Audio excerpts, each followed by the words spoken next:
ഗുരുവായൂർ ദേവസ്വത്തിന്റെ വരവ് ചിലവ് കണക്കുകളുമായി ബന്ധപ്പെട്ട കേരള ഹൈക്കോടതി പരാമർശം നടത്തിയത് അതീവ ഗൗരവത്തോടെ കാണേണ്ടതാണെന്ന് ബി.ജെ.പി. നിയമസഭാ കക്ഷി നേതാവ് ബി ഗോപകുമാർ എം.എൽ.എ.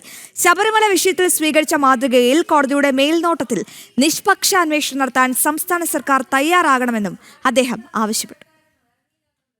ബി.ജെ.പി. നിയമസഭാ കക്ഷി നേതാവായി തെരഞ്ഞെടുക്കപ്പെട്ടതിനെ തുടർന്ന് ബി.ജെ.പി. തൃശൂർ നോർത്ത് ജില്ലാ കമ്മിറ്റി ഗുരുവായൂരിൽ നൽകിയ സ്വീകരണത്തിൽ സംസാരിക്കുകയായിരുന്നു അദ്ദേഹം. ഗുരുവായൂർ ദേവസ്വത്തിന്റെ സാമ്പത്തിക ഇടപാടുകളെ സംബന്ധിച്ച് കൃത്യമായ പരിശോധന നടക്കുന്നില്ലെന്ന ഹൈക്കോടതിയുടെ പരാമർശം ഭക്തജനങ്ങളിൽ ആശങ്ക വർദ്ധിപ്പിക്കുന്നതാണെന്ന് അദ്ദേഹം കൂട്ടിച്ചേർത്തു.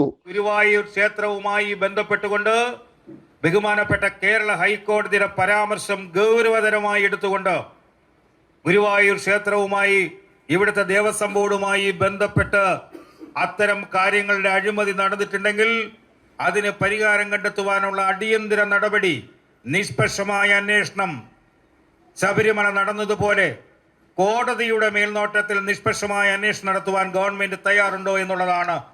ശബരിമല വിഷയത്തിൽ ഹൈക്കോടതിയുടെ ഇടപെടലിനെ തുടർന്നാണ് പ്രത്യേക അന്വേഷണ സംഘത്തെ നിയമിച്ചതെന്നും അതേ രീതിയിൽ ഗുരുവായൂർ ദേവസ്വവുമായി ബന്ധപ്പെട്ട ആരോപണങ്ങളിലും സമഗ്രവും സുതാര്യവും നിഷ്പക്ഷവുമായ അന്വേഷണം വേണമെന്നും അദ്ദേഹം ആവശ്യപ്പെട്ടു.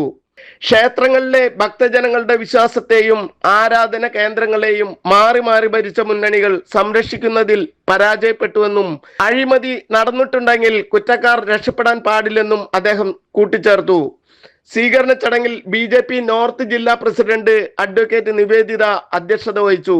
ജില്ലാ ജനറൽ സെക്രട്ടറി കെ.എസ്. രാജേഷ് ഉൾപ്പെടെ ജില്ലാ ഭാരവാഹികളും വിവിധ മണ്ഡലം നേതാക്കളും പ്രവർത്തകരും പങ്കെടുത്തു. ജനം, ഗുരുവായൂർ.